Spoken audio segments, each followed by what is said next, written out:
Hey, what's up, everybody? Welcome to WFSO Aftermath Special. Sorry I didn't mention this yesterday, but Happy Father's Day to all the real fathers out there, and also the mothers that had to do both. While you got some lazy guys that don't want to step up in the plate, or you know, still treat their kids like crap. And yeah, I'm talking about mines too. My father wasn't the greatest, but at least I did kind of rebound with having to. Although he's not, although Robert's not my son by blood, but he's my son, and my late son Matthew, he's always with me in spirit, so I can't forget about that.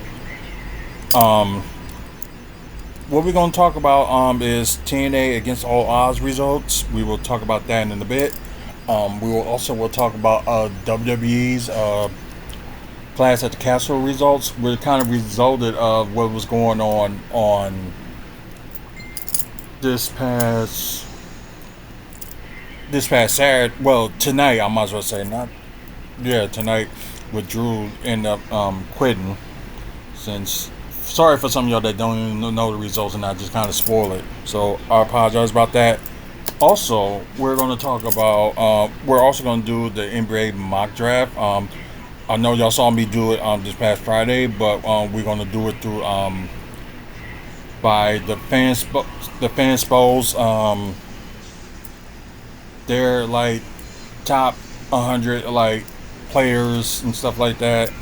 We still going to do the team need, but we just did it with. We're just going to do it with like the fans polls pick instead of ESPN's. So we're just going to do that a little bit different. That will be later on. But first, let's talk about the results of TNA against all odds and a surprising return that happened this Friday as well. So we'll get to that in a bit. So let's just start with the countdown to against all odds. Sami Callihan and Jonathan Gresham. I was really surprised by, but then again, I kind of get why the ending of it happened. Kushida, sorry, got some of the black ink out of Jonathan's mouth, and I guess he's gonna try to analyze it, which is kind of crazy. I guess we'll see this Thursday on Impact on what he found or whatever the case may be. But yeah, it was enough of the distraction that got Sami Callihan doing the Catch's Driver 97 to win. So I was wrong about this match, and Sami Callihan did win. It gave Jonathan Gresham his first loss since Jonathan Gresham returned on this run. Might as well say. That's one match. Then you had the Knockouts World Tag Team Championship. It was a good match as well, so I can't complain about that. Alyssa Edwards and Masha Slamovich versus the Hex. That's Allison Kay and Marty Bell. And of course, the results, like I said, it was a good match, and they tried, but Alicia Edwards and Masha Slamovich did retain the tag titles. So, yeah, just I don't know. I just wanted to see like a title change, but then again, like Alicia and Masha did just win it like the last pay-per-view. So like, why they gonna lose it just like that? So yeah, kind of strange.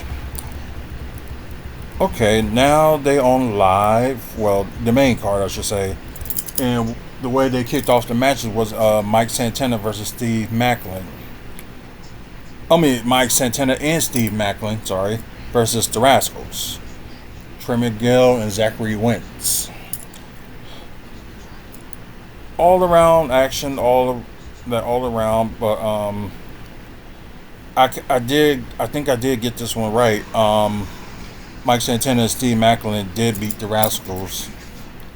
It was like kind of like an all out war. I'm sorry.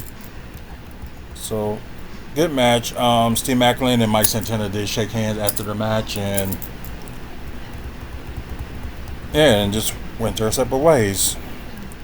So I don't know if they're gonna be completely finished with um, the Rascals, but we'll see how that is.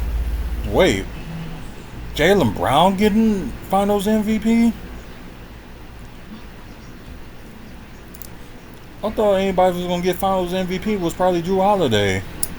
He did most of the work in the finals. That's just crazy. Okay, next match, of course, Matt Hardy was chatting with, had an interview. Of course, they had the Rick Swan and in PCO match. Um, of course, AJ Francis was talking trash about Chicago. So, surprise, surprise. Well, not surprise. But this match wasn't that bad either. And I was thinking since it was going to be advantage, I think I picked. I forgot what I picked. I think I picked Rick Swan, and I was wrong about that one too.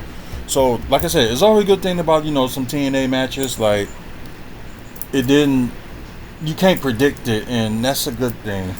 Like you can't like go through like watching like matches and you already predict it and like end up being right, which what leads me to talk about the Clash at the Castle. So we will talk about that later on. But let's get to the next match. Oh, but before that, Steph DeLanger did accept like going on a date with PCO after he won. So, anyways, moving on. Tag team title match. The System versus Rick and Ryan Nemeth. Um, Alyssa Edwards were out ringside, and all the System was involved in this match, and we thought Dango was going to come in and help, but that didn't happen. Dango actually, caused both Nick and Ryan Nemeth the match. I think he hit Ryan. Yeah, let me read this. Did he hit Ryan?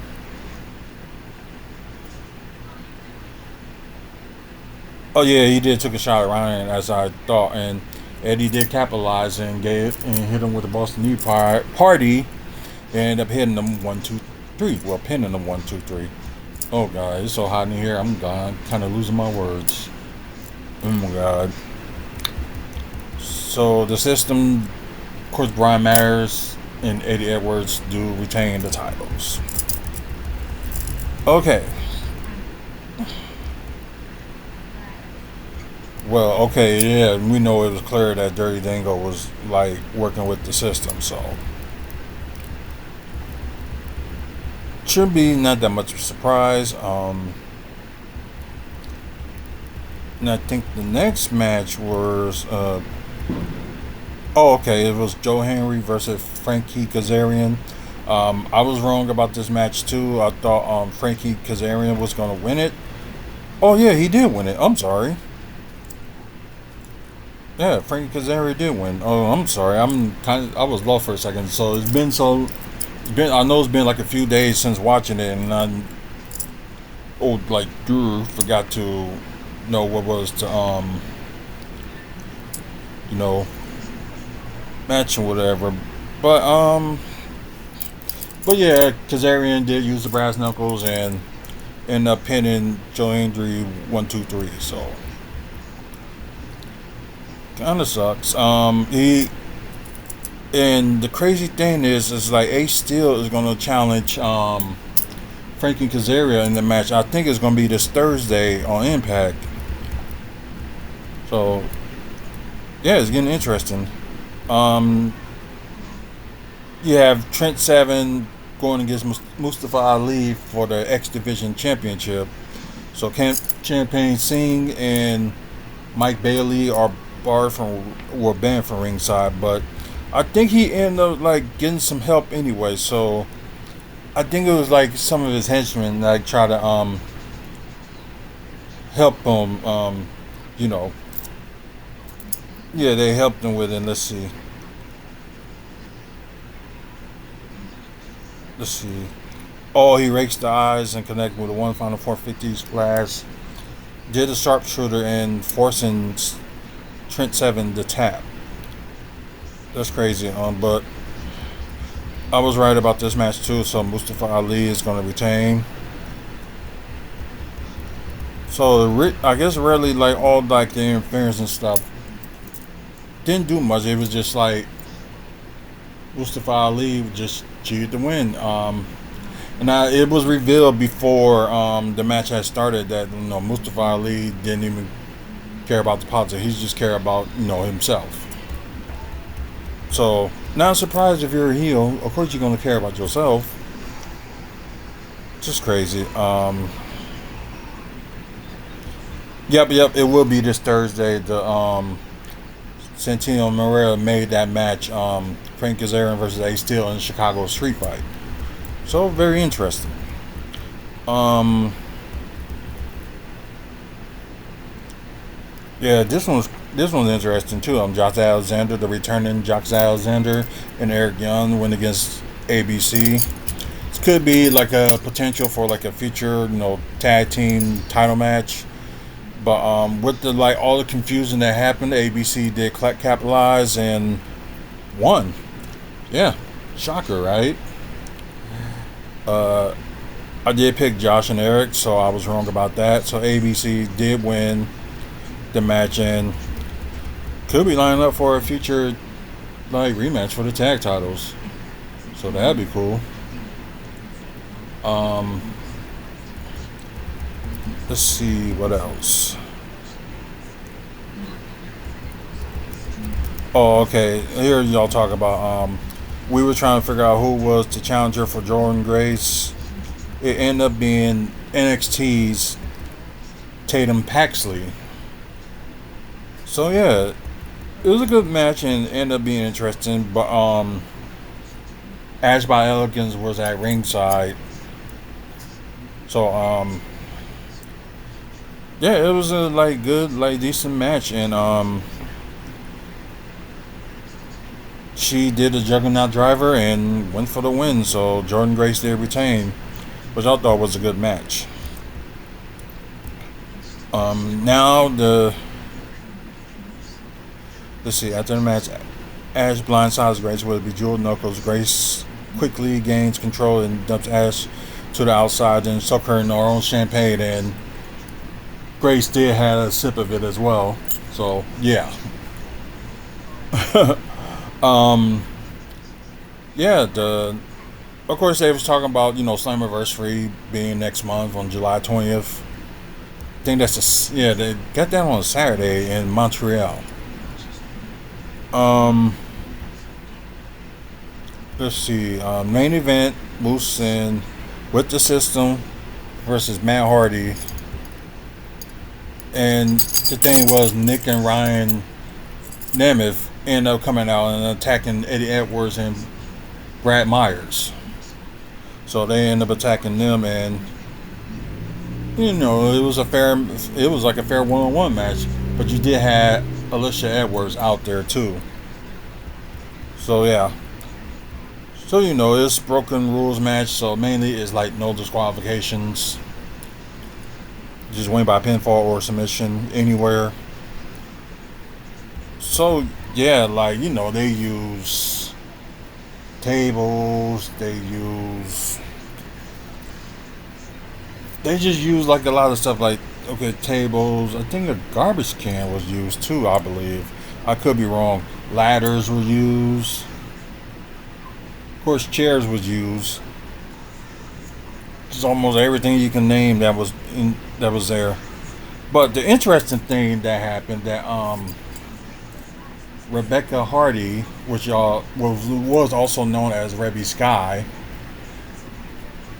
well, she returned and actually ended up helping Matt out with like attacking Alicia Edwards because she did interfere and yeah, and all that happened. But she did get Alicia with the twist of fate, which was a decent twist of fate for the person that didn't practice much for a return. Or who would have known, right? I will mention something that Rebecca Hardy did say that my wife had found out about, but we will get to that in a second. But so Hardy was gonna spear Moose, but he pulled Rebecca. They got in the way and speared her. Yep. Then Moose, yeah. Then Moose got him with a spear for the win, and Moose did retain and ended up being Matt Hardy. But it wasn't over yet. The whole system was like out there in the ring, just celebrated victory. They did continue to attack Matt and Rebecca Hardy. Nick and Ryan Nemeth came out and tried to make the save, then couldn't. Joe Hendry came out trying to make a save, still didn't work. And alone that a song came out, it was Jeff Hardy using the original original Hardy theme song that they was using in WWE. But then again, like I said, they got a working relationship now, and plus, Hardy's owned the right to that song anyway. So there you go. Use a chair on the system. Then everybody got up, start beating the system. Matt Hardy. Jeff hit him with a twist of fate. I think it was Moose. Yeah. Then Matt Hardy hit him with a twist of fate. Then Jeff Hardy ended up hitting the Swanton Bomb, and they all stand tall at the end of the show. And everybody went nuts when it came to Jeff Hardy making an appearance. So we know that a deal was going to be done anyway. We kind of knew this was going to happen with the Jeff Hardy situation, since his contract was up on the same day that he appeared. So I guess TNA just hurry up and snatched him up and did that. And I guess we'll see that what's going to happen this Thursday and this point on. So Jeff Hardy will be next in line for the TNA title shot. But yeah, right now, the system, they look unstoppable, and it's just like, wow, you got a faction like that's like dominated, and just them three, them four, can't forget about Alicia Edwards. It'll be interesting, but it was like mainly most of the show had been focused more like on the system, which is good because I know they're supposed to be the bad guys, but it was just like, in my opinion, I think it was just a little bit outplayed with using them a lot. So the rating for this match, not match, just the whole pay-per-view itself, it's gonna be a 9 out of 10. So just the only issue I had, and why I'm rated a 9 out of 10, that the system was like just used so much, and like they was all appearing in everybody's matches and stuff like that. It was like a little bit outplayed. So that's why I rated it a 9, and I'm gonna grade it a B+ for the pay-per-view as well. Let's say it was pretty good, but it was just like those factors that happen. Oh yeah, what more can you say? But yeah, pretty interesting. We mentioned Slammiversary will be their next pay-per-view, so then probably going to be end up being a few matches that going to be called up. Will Matt Hardy get his rematch? Probably not. They probably would have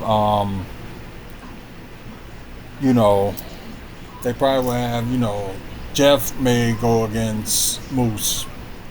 So it's one of their big pay-per-views, so they got to have somebody big to face him. Could it be Joe Henry versus Moose? You never know. Also, who's going to be next up to challenge for the Knockouts title? Tag titles and all that stuff. Who knows? But yeah, that's my grade about it and my rating. So I said pretty good. Hopefully, Slammiversary delivers when they showed it on July 20th. Should be pretty cool. So, I'm sorry, guys. I should have just went to look at the results of.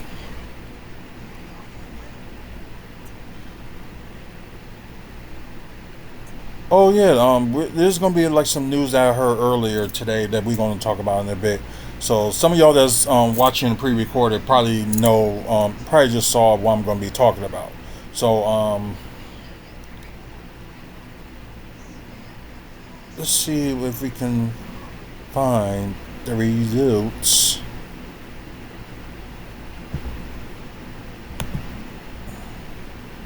of, if I can find it, Clash at the Castle.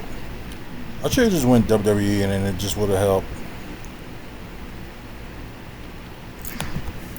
Let's see, let's do this.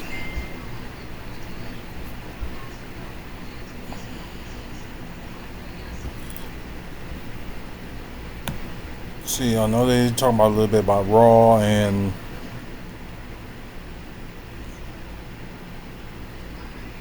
oh yeah, yeah, we'll talk about that one too. Violent J was like going off on CM Punk. Y'all know who Violent J is. He's a member of the Insane Clown Posse. So yeah, it was interesting. Like just out of nowhere, just saying stuff.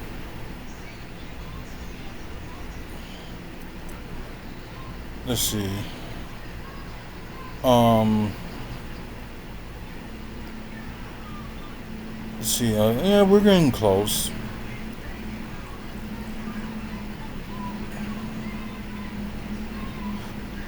Let's see.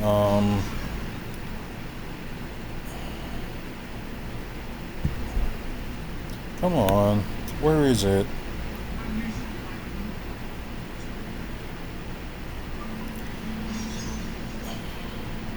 Let's see. Nope.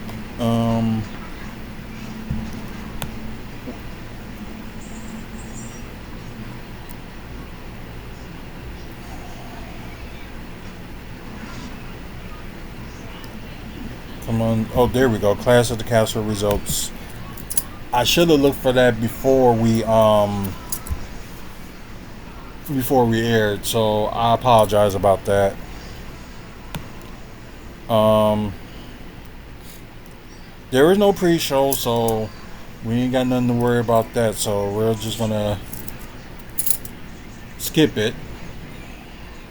Um, the match actually kicked off. Well, the night actually kicked. Well, the day I should say. I know it was night there, but it was day here, like daytime here.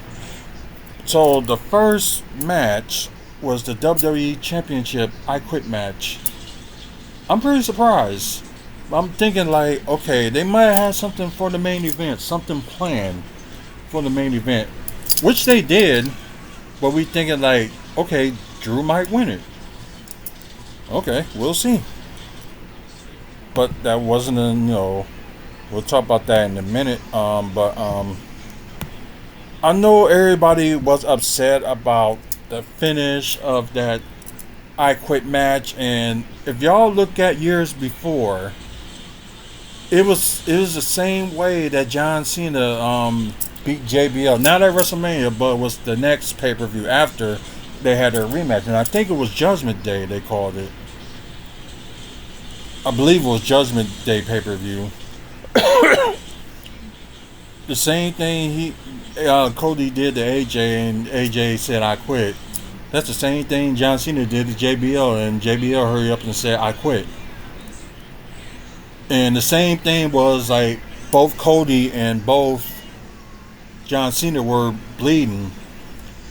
Well, Cody Rhodes didn't bleed that much, but yeah, Cena had bled a lot, so there was a difference on that one. And it was good, and he decided to go out there one on one, but it didn't go in his favor, and Cody Rhodes retained the title. So that happened. Now the next match was the what the oh so what's her Isa Dawn and not Kaylee Ray, but I know that was her real name, but she went by Abba Fire. So I guess they call themselves their own Holy Union, which is kind of new to me. Versus Zoe Stark and Shayna Baszler versus Jade Cargill and Bianca Belair for the WWE Women's Tag Team Championship. That was next. This is probably the match that was like the shocker of the night. Yeah, it's mainly it was a shocker. Like oh when of course you know that Jade Cargill did as able to call it botch. Now do it again. Botch. A move that she did. Yeah, and somebody else pointed out that when somebody that is still learning about wrestling, they made a mistake, whatever. Just move on from it. I'm like that too, And the person also pointed out that botches happen. Like, ain't every single match is gonna be perfect. But you describe it to be perfect, but there's no such thing as perfect. If things was perfect, everybody in the world will be rich and living wealthy, and everybody will have like opportunities in life. But it just it happens. What can you do? Like there was a couple of botches that was going on in a couple of matches, but with this one was pointed out the most because there's AEW fans that defending AEW, although right now they're doing crappy right now. But I'm not hating on it on anything like that. But it's like I hope that that AEW find a way to get back to where they were, or mainly start how they started in the beginning, like more about the matches and not about the giving somebody TV time to talk and all that. So yeah, that's one of the things that I would change. And another thing is like have a development thing, like have like the have something in Jacksonville, like AEW's development. Had like people worked out and trained there or something like that to come up with new stars. Instead, we seeing like the same old ones like every week, and like ain't nothing changed about that. So yeah, I'm just surprised, that they didn't think about that. But anyways, Unholy Union did win the match. Kind of capitalized on the what both Bianca Belair and Jada Cargill did to Baszler. So yeah, the Alba Fire pulled off on Belair off of Baszler and made the pin herself, and yeah, it was an upset, and I was wrong about this match, and I'm kind of glad, but I ain't think that Belair and Cargill was going to lose the titles this soon. But then again, it's like all they was going to do is like keep on dominating. Like who was going to be there to stop them? So I guess this match had to happen, and I'm glad it did. And I was wrong about the results, but what more can you do?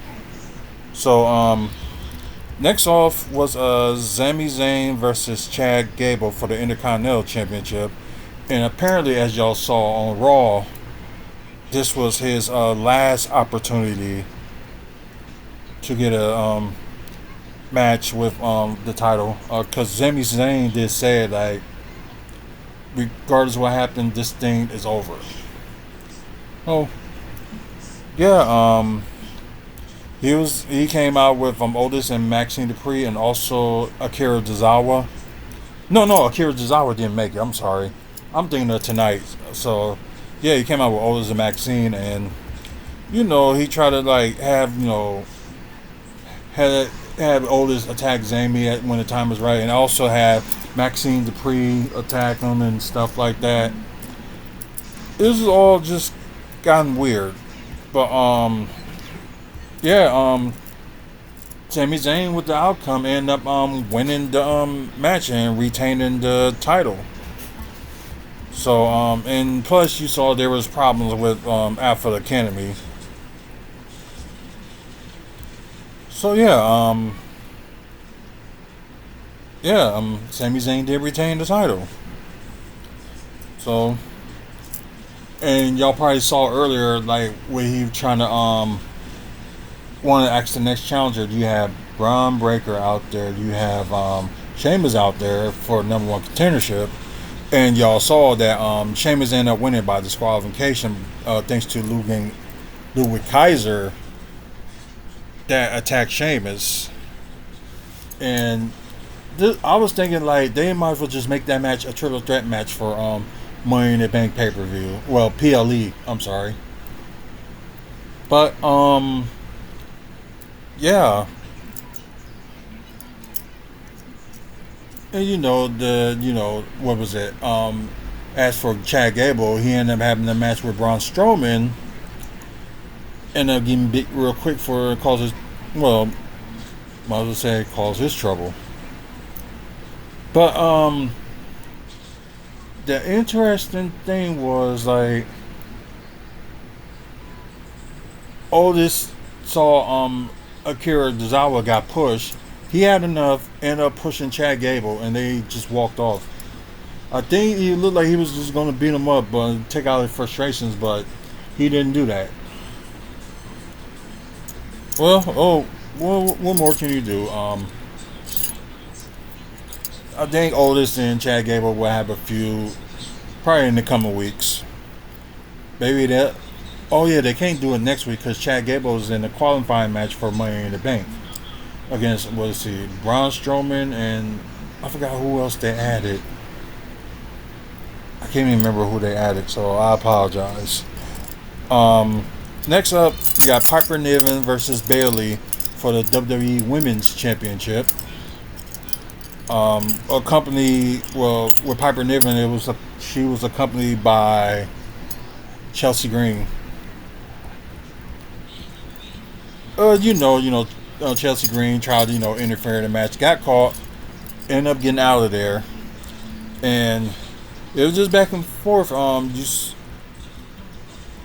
like Piper Niven was mainly dominating, and it kind of made me think like they're actually gonna let Piper Niven win. Like I didn't predict her to win, but I predicted Bayley to retain. But she ended up doing it. She ended up doing the crucifix after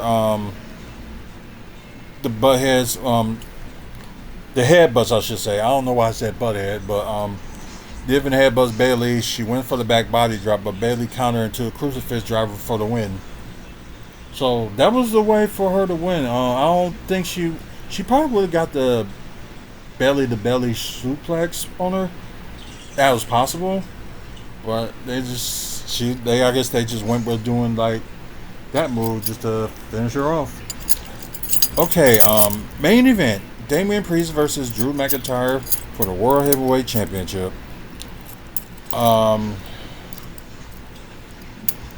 Yeah, Drew had a crowd behind him. It was like all good and stuff like that. As I was saying about another botch with Damian Priest, I think he was trying to jump over the ropes and end up getting caught. So the thing was, he was trying something different, which I can understand. But yeah, it was crazy. He could barely walk, and then, he did almost get like totally injured, but it seemed like he was fine. So hey, he didn't wrestle tonight or anything like that, but he was just like, made his appearance and stuff, and Seth Rollins wanted to be in Money in the Bank, and Priest was like, no, we're gonna have a match at Money in the Bank, you and me, because I guess his plan was all along to cash it in on Seth. but it didn't happen. It ended up being Drew winning it. So yeah, CM Punk did well, he didn't somewhat interfere. He did in the way he did. He came in the referee's shirt, counted 1, 2, then stopped. Cause it was like somebody with slick back hair like came out was like wait a minute, I know who that is. They ended up showing him and he was like 1, 2, then just stopped right there and just pointed at Drew, just like hold up the number 2. So Drew had his hands on CM Punk, then CM Punk kicked him in the groin. And after that, it was over. Priest hit him with a South of Haven, his over the the jumping choke slam for the win. And Damian Priest retained, and it kind of made more fodder for the CM Punk and Drew McIntyre rivalry, which it seems like it's gonna happen at SummerSlam. Although we saw that Drew said he quit, and that's the thing, some people believe that, and they can't tell that it's part of a storyline for one, and two, Drew did resign with WWE, and if he didn't like the idea of this, he would have just walked off and would have never did his part. Because he would have been sitting at home with his contract, and probably sooner or later, they would have to fire him. And plus, they added Triple H into this and try to calm Drew down and talk to him about what's going on. And yeah, they wouldn't have done that. So I think it's like a plan for Drew to, attack CM Punk, so he might be in Chicago this Friday for SmackDown. So yeah, that really made it interesting. I was mentioning on here on the live YouTube that they debut of the Y6 that happened. I guess everybody thought they was gonna attack Jay or attack during the main event or something like that. That didn't happen. They attacked half of the people in the back, including Chad Gable, and you just got people back there just laying out, just knocked out and stuff. So yeah, that's just crazy. Jey Uso did win against Finn Balor, Rey Mysterio for the qualifying for the Money in the Bank match. Let's see, Io Sky shockingly won. She ended up being, oh god, I forgot that woman's name. Not Selena Vega, but I know she was in that match too. But also Gianna James, I think I said it right. I might have said the first name wrong. But yeah, and I was thinking that she was gonna win it, but yeah, it ended up being Io Sky. Well, Liv Morgan did kind of interfere. She didn't touch her or anything like that, but just we're talking and all that stuff. So this may be a rivalry for maybe Liv Morgan with the Women's World Championship, probably be on the line against Selena Vega at Money in the Bank pay-per-view, well, PLE event. So that might happen. Let's see. But yeah, that was pretty much it for Clash of the Castle. I'm probably gonna grade this and rate this a little bit lower than I did with TNA because one, most of the matches except for one were predictable, and two, they had 5 matches in 3 hours. Some of the matches didn't need to be that long. You can have a match in 20 minutes, not 30 or 35 minutes. Seriously, come on. So I'm really gonna give Clash at the Castle, it was a good pay-per-view, but it just wasn't enough. It wasn't enough. So I would give that Clash of the Castle a 7. That's my rating for it, a 7. And my grade will be a C. I would have It would have been B if some of the things would have been, worked out of, but yeah, I had to give this one a C. Like the long matches didn't need to be, long and stuff like that, but I don't know, they want quantity over quality while you can do both quantity and quality. You know what I mean? But it didn't happen, so 7 for the rating and the grading is a C. So, C means average, so that's what it makes mainly what it is. So, hopefully, Money in the Bank will be. They probably have to have less matches because, they're going to have 2 Money in the Bank ladder matches, one for the men and one for the women. So, that's going to happen. And yeah, just can't complain. Okay.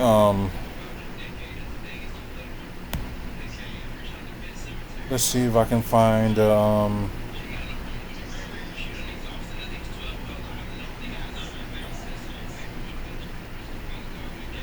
Went back to.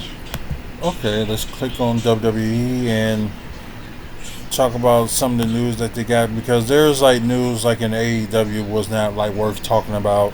I did watch. I did watch Rampage this past Friday and watch Collision this Saturday for their 1 year anniversary, and it was actually not that bad. So that was actually like a Collision. It wasn't the greatest, but it was good. Let's see. Let's see. I was trying to look for it.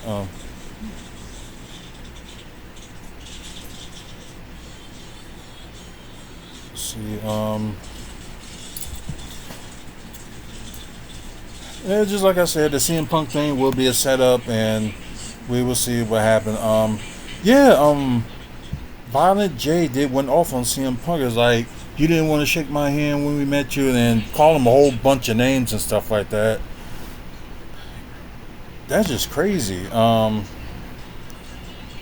and don't forget the Inside Cloud Posse did, perform on WWE at times for the theme song for the Oddities, and they also wrestled at one point in WCW, and they got their own wrestling company called JWO. Yeah, we got a few people that was from here in Milwaukee that had wrestled into it. So yeah, he went on a big rant, just like went off. So yeah, that was some rant.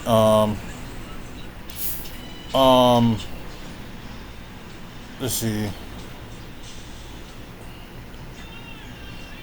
Oh yeah, Natalia's contract is gonna be up in a bit, but we didn't hear anything about her, re-signing. But we did know about Chad Gable re-signed with them, and he likes, the era of Triple H that's, going on.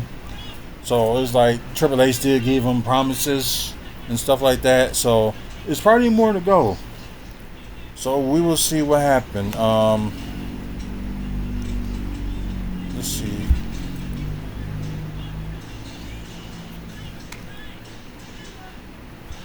Let's see who. It was one more thing I wanted to talk about. So, oh yeah, Jordan Grace, of course, removed her appearances before matches because of what happened at NXT Battleground. If y'all saw that, of course that happened. So just don't want the same thing to happen again. Where is? It's like one thing I wanted to talk about on here, and I can't even find it.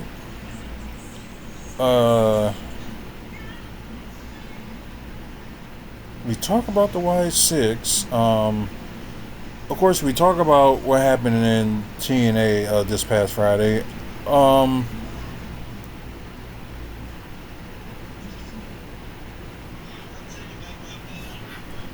I swear, there was something I really want to talk about. I can't even find it. Oh, I can't even remember. Oh yeah, I know what it is, but I can't even find it on here. But let me try to look for it just to make it all clear. But well, they do want to do a pay per view in October. Going to be early October, but the pay per view is going to be the returning of Bad Blood. So they thinking CM Punk and Drew McIntyre will continue their feud on that, but and they thinking that it's going to happen in Atlanta, and they said well it was like October 4th, and I think that's a Saturday if I can find it. Yeah, there it is. It was like in another place. So I will read it to you guys that's watching on the pre-show. I will read it to you guys too that's listening live or pre-recorded on Podbean. Uh, oh, I see. I see why they actually picked Bad Blood. Yeah, because Bad Blood in Your House. Let's see, because that was the first Hell in a Cell match that happened in 1997 when Undertaker went against Shawn Michaels.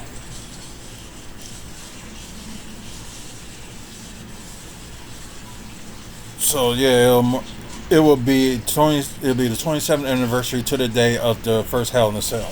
So this possibility that they might do like a Hell in a Cell match for both Drew and CM Punk. They'll probably just be in the match. So okay, Atlanta, Georgia is one of the marketings being considered for it, and I think that this. Hold on, let me check something because I gotta Sorry guys, I gotta check something right quick. So I know they say Atlanta would be one of the places they would think of doing it right now. That's like one of their main targets to check out, but I think there's nothing going on in October.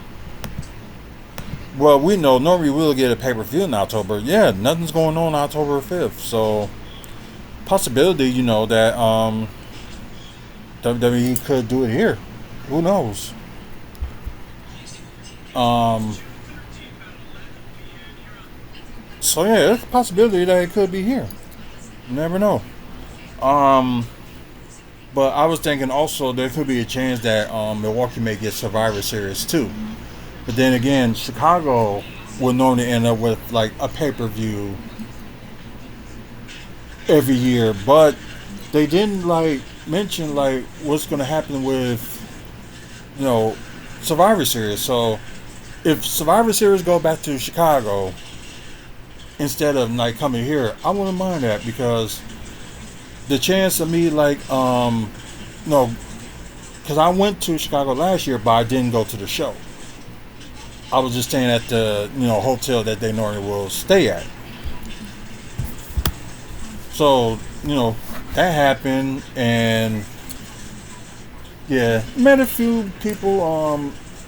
R-Truth made his return to Survivor Series, and Damien Priest, the whole Judgment Day were there. Kyrie Zane was there. Yeah, I didn't get to meet her at the time, but I saw her went past. It was like, oh crap! But I managed to get her in Milwaukee for SmackDown, so kind of made up for that. Who else was there? Carlito was there. Some of the backstage hand like Nick Aldis, like he's part of the road agent, but he's also playing as the general manager of SmackDown. So I'm trying to think like who else that I saw there. Like I say, I knew it was the whole Judgment Day, that was there, and I only managed to get a picture with Damian Priest. Try to get one with JD McDowell, but him and Finn wasn't having it. Well, I wasn't worried about Finn because I already got Finn Balor already. But Rhea I got already. Dominic Mysterio I got already. And yeah, this is my second time getting Damian Priest, but I want to get JD McDonald, and it would have been complete. And yeah, he did do a meet and greet the next day, but it was just like, no, I just really had to go. And yeah, and plus, I had problems like going home, and yeah, I had to get that sorted out. So, like, it wasn't that long of a distance to go for the try to get JD McDonald's picture or whatever. I could have did that because the place they did it at was not that far from the hotel I was at. It maybe was like a few blocks. Yeah, like a few blocks. So I could have made the journey to that, but it was just time to go home. So that's why I didn't do that. So possibly they could do it here if they want to, or we might get Survivor Series. Who knows? So yeah, I'll keep y'all informed if anything like happens. But right now it's like the main one that's gonna get it is Atlanta, and I wouldn't be surprised they were. So that'd be pretty good. Okay, enough about that. And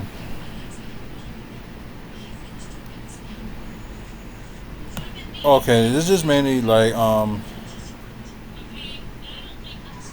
okay, so if the event does take place, it will mark 20 years since the last Bad Blood, with the 2004 edition of the show headlined by Hell in a Cell match between Triple H and Shawn Michaels.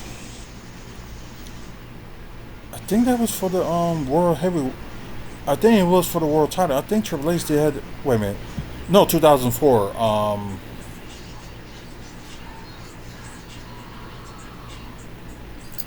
Yeah, I think he had it back because Randy Orton won it at SummerSlam from Benoit. Then a month later, losing it to Triple H, and Triple H ended up winning it. So that's what I'm saying, that Triple H didn't deserve that many reigns as he did. It was just stupid. And there was like some matches that he should have lost. So well, enough about that. I know we got a little bit of time, and I know on live I'm going over the limit. But let's go with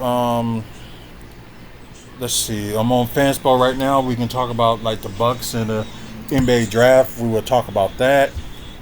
Let's go to, like I said, I will do the same thing like as I did last time for you guys to knowing like what's going on with the let's go to the mock draft. Last time we did this, we did this was this past Friday. We did team needs on ESPN's mock draft. So for those who's watching now, this is where were the Bucks picks. We ended up getting a team need, like we needed a center, so we ended up getting Kyle Wifwowski for the 23rd pick. And for the 33rd pick, we ended up getting Keyshawn George, which everybody was, talking about like who we should get anyway. And a few days ago, the Bucks did had a workout with Keyshawn George, and not only him, I think it was Terrence Shannon. I think was another. Then the day before that, it was Zach Edey that they worked out. So, hey, they could be interested in Zach Edey. Although he'll be maybe a little bit slower, but he did lose some weight, and maybe we'll see how it goes. But they do need somebody to defend and can rebound, because Brook Lopez sure as hell cannot rebound.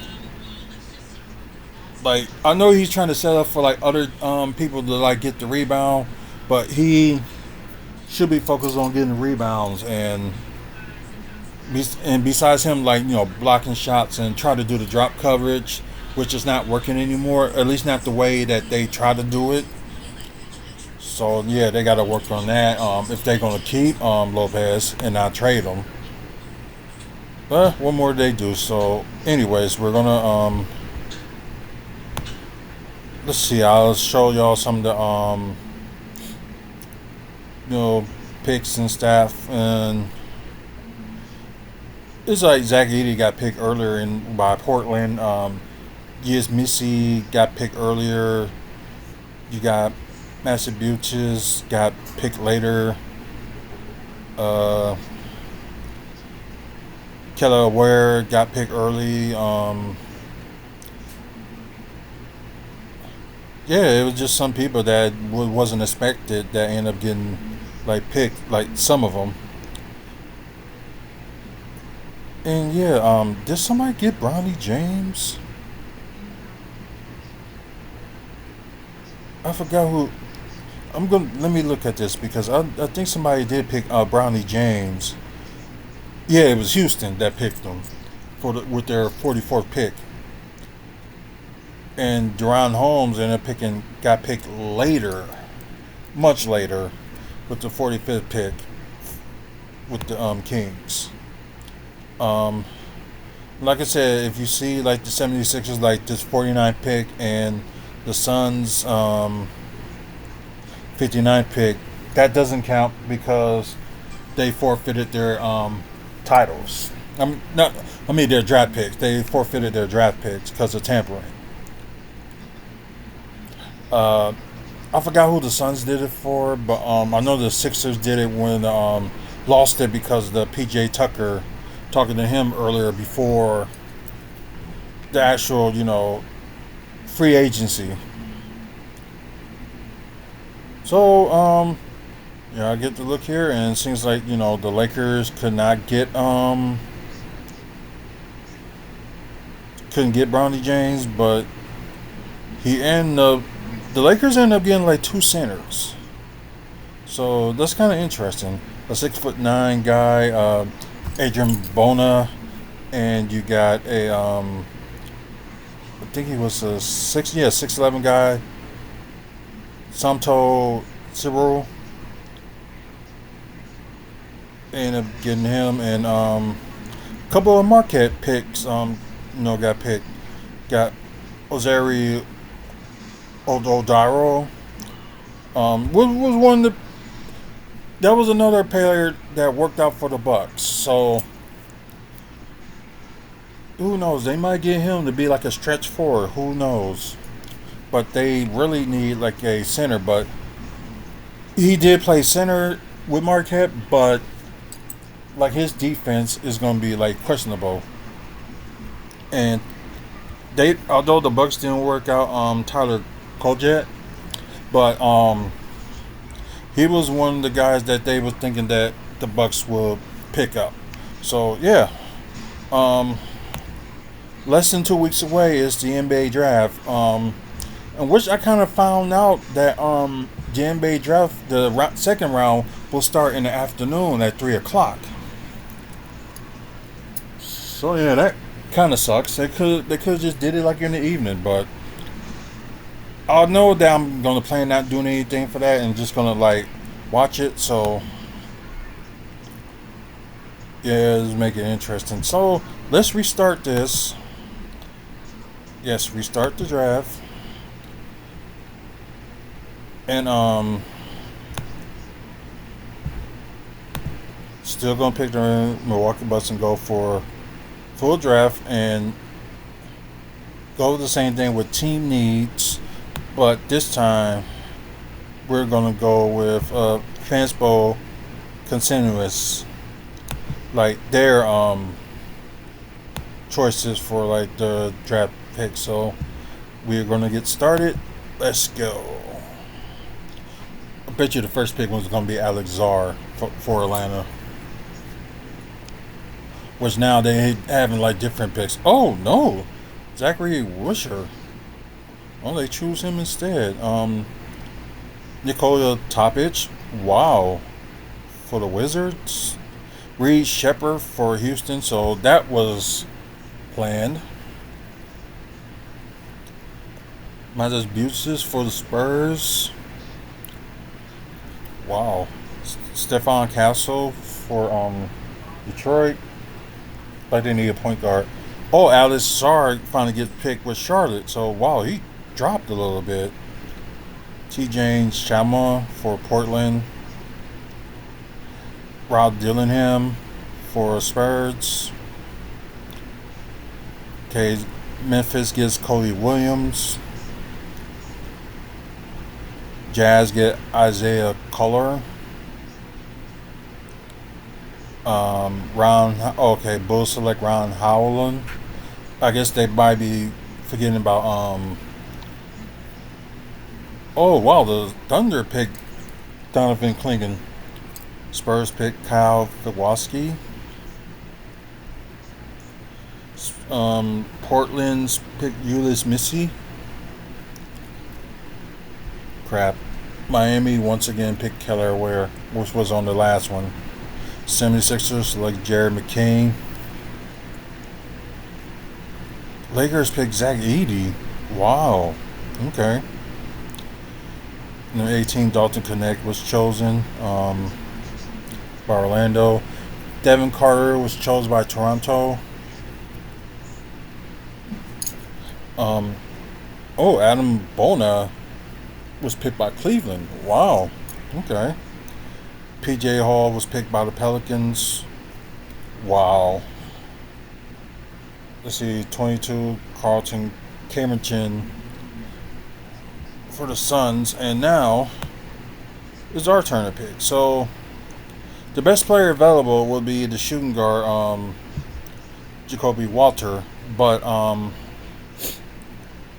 we could go with, Tyler Smith if we wanted to, or because we're going, like I said, we're going by team needs. So, as you said, it's severely we need a center, and we're high on a point guard or shooting guard. We can try to work that out for the second round. So, since we severely need a center, let's see. Any one of these centers will do. So they got Jonathan Mabo for the best player available, but he's 6'8". No, so the best power forward available would be De'Ron Holmes, and he can play center too, but number 6'10". So we're going to draft him. As y'all see, 6'10", 221, can defend, and also I think he's a decent shooter. But look, like 20 points a game, 2.6 assists, nearly 9 rebounds, and 54.4% from the field. So, yeah, we're taking him. So we kind of got answer to our stretch 4 problems. So we got that out the way. And, okay, Knicks select Tyler Kovacic. And they also picked Jonathan Mungo. Wizards picked Ade Mara. Wolves picked Bobby Klintman. Nuggets picked DJ Wagner. Jazz picked Ariel Amporti. Boston picks AJ Mitchell. Oh, Jacoby Walton felt live. Oh, he's got picked by Toronto. Ryan Kalkbrenner for the Jazz. Never heard of him before. So that's part of the news. So we're on our next pick. So we can actually, we'll go with best player available if we want to. But I know we need like a shooting guard or a point guard. So what would be the best one available? It's none other than Johnny Furphy. He can play shooting guard. He can play small forward. Not sure they're gonna have him play power forward. Not sure, but we still gonna go with the need. So we're gonna get Johnny Furphy. Kind of tall, 6'9", 202. Like I said, can play shooting guard, and something that they because Deron Holmes is like he can play right now, and Johnny Furphy, and we'll just see if the Bucks get him. We'll see how he is in the summer league and go from there. But y'all see his numbers are 9 points a game, 1 to 6, nearly 5 rebounds, and 46.6% from the field. But also, he's a good 3-point shooter as well. So yeah, this will be like interesting. Um, so yeah, we kind of got a couple of needs what we needed. Maybe a power forward that could be a center, so we got that, and we got a shooting guard that can play small forward as well. So let's continue.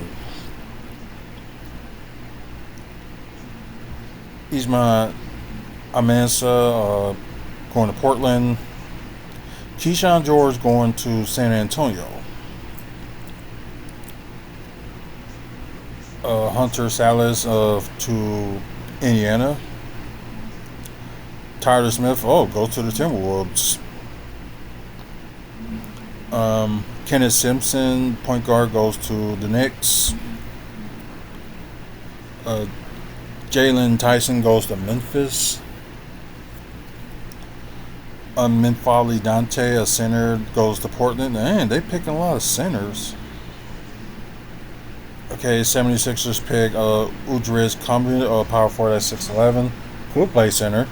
Trey Alexander is selected by Charlotte Hornets, point guard.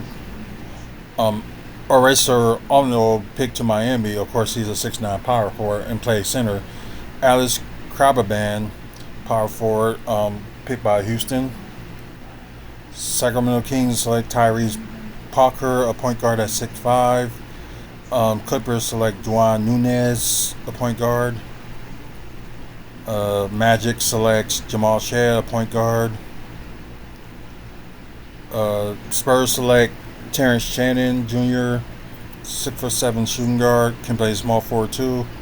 We're not going to count this pick, the Aaron Bradshaw pick, so because that's where the 76ers lost their pick. Wow, Bronny James going to the Pacers?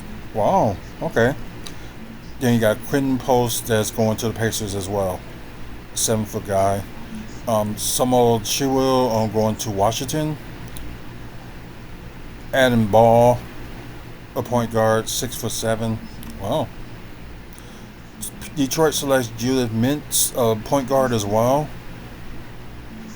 Okay, Boston selects Tristan Newton, a point guard as well, that's 6'5".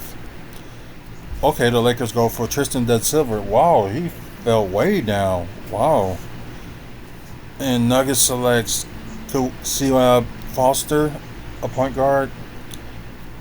Memphis pick Kevin McCullough Jr. Wow, he really fell too.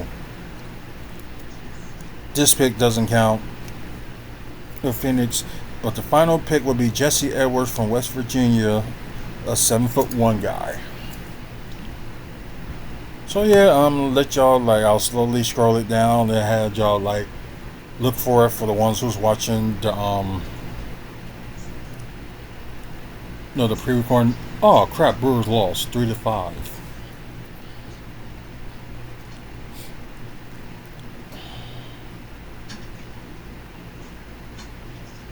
Let's see. Like I say, I'm just slowly just showing you guys who's all picked.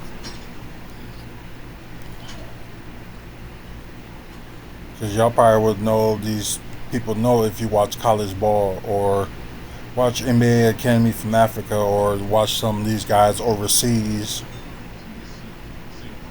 So y'all probably know some of these guys better than I do.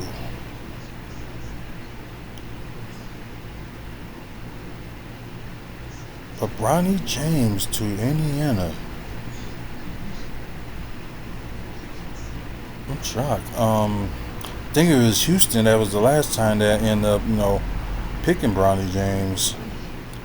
And also, we don't know. Trades can happen during the draft as well. So, and it could happen the day of.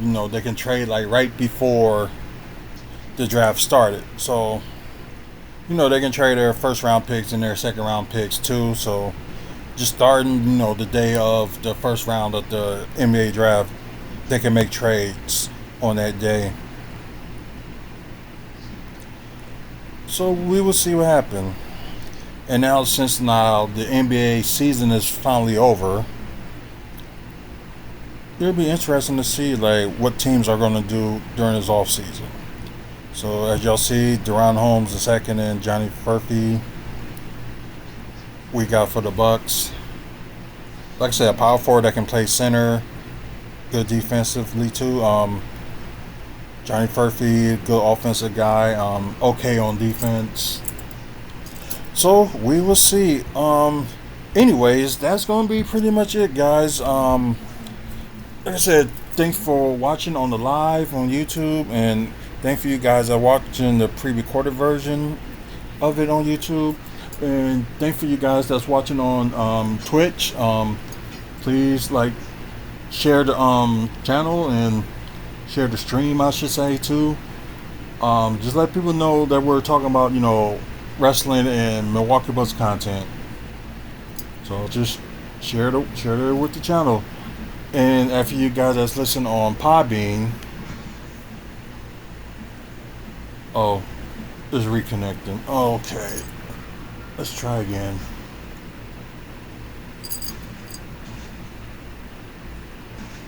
Okay, this might end up dying because we don't have no service after this. So I'm just gonna end this quick. Once again, guys, thanks for watching and listening. A lot of for you guys on YouTube live and stuff. Please like and subscribe, and comment below like what you think about what was going on this past week on Aftermath, like with the wrestling and all that good stuff. So what do y'all think? And let's see. Of course, comment below. Please share the love with the channel. Let people know about the content that we do. Watch our past videos as well. And thank our sponsors: Art from the Heart, Moving Dudes, Toy Dimension, and Trophy Athletic. Want more information about these websites? Check out WrestlingFansSpeakOut.weebly.com for more information about the sponsors, and check out like other upcoming events that's going on with that's going around in Wisconsin, Illinois, Minnesota, and Michigan, and plus some of the guests that other shows are having in Illinois and Wisconsin. So check us out. Until the next video, you guys. Okay, that's cut off already. Oh well. Anyways, y'all have a good night and see you later.